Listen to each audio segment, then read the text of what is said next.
España es un país de 47 millones de habitantes, representado en el Congreso de los Diputados por 350 diputados y en el Senado por 266 senadores.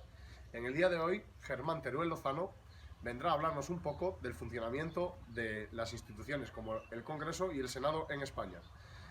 Germán Teruel es doctor en Derecho por la Universidad de Bolonia y la Universidad de Murcia. Ha trabajado en el Parlamento Europeo y ahora mismo desempeña un puesto como profesor en la Universidad Europea de Madrid.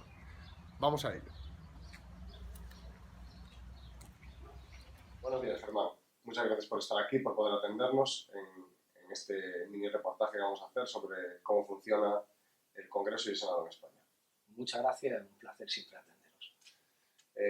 Yo quería empezar preguntándote o que me dieras una breve explicación de cómo funciona el sistema político español, es decir, cómo funciona el Senado y el Congreso de los Diputados. Yo creo que es importante definir cuál es el marco de la forma política del Estado. Según nuestra Constitución, la forma política de nuestro Estado es la monarquía parlamentaria. Eso nos lleva a que la jefatura del Estado la ostenta el rey, pero la forma de gobierno va a ser el parlamentarismo, frente a otros modelos, como por ejemplo el norteamericano, donde son modelos presidencialistas, el francés semipresidencialista.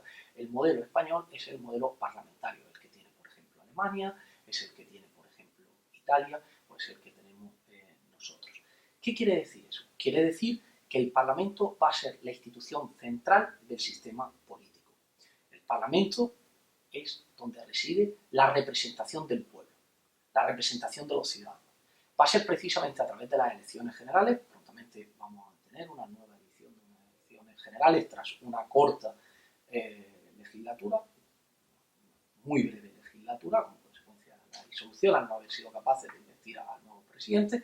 En esas elecciones generales, nosotros, como ciudadanos, a quienes elegimos es a un parlamento.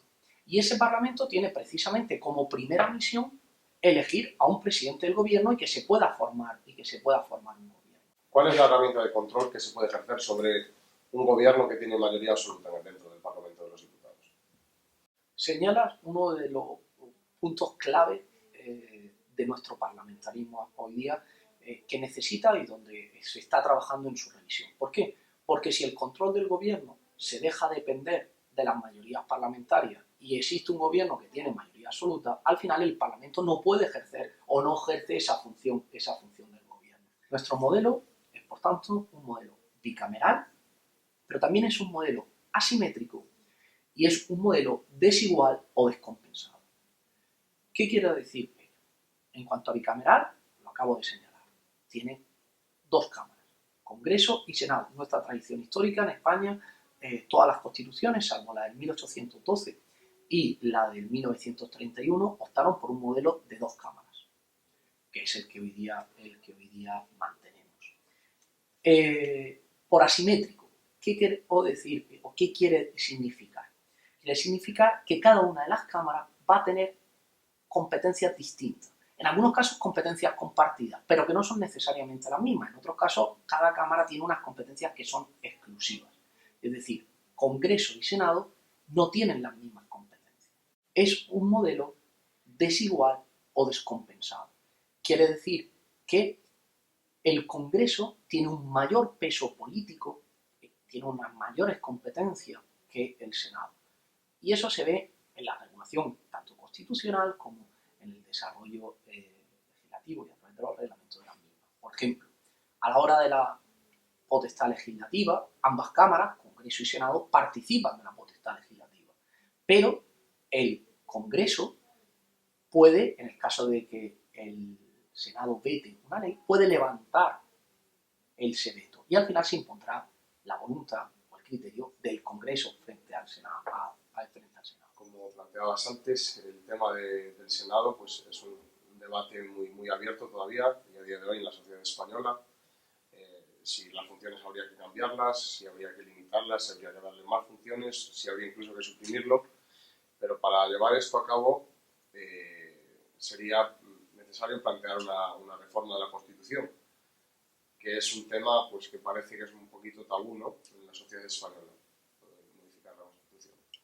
Por desgracia lo es. No sé si un tema tabú, que creo que no es un tema tabú, porque todos hablamos de la reforma de la Constitución, en el ámbito académico son muchos los estudios que apuestan por la necesidad de una reforma de la Constitución. En los programas políticos se incorpora ya por muchos de los actores esa conveniencia de reforma, incluso se avanzan algunas posibles propuestas.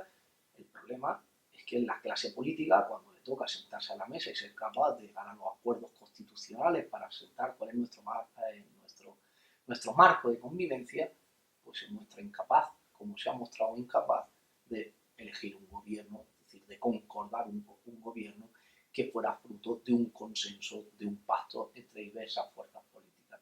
En ese sentido, la reforma de la Constitución yo creo que es imperiosa, es absolutamente necesaria. Los países de nuestro entorno lo están haciendo todos.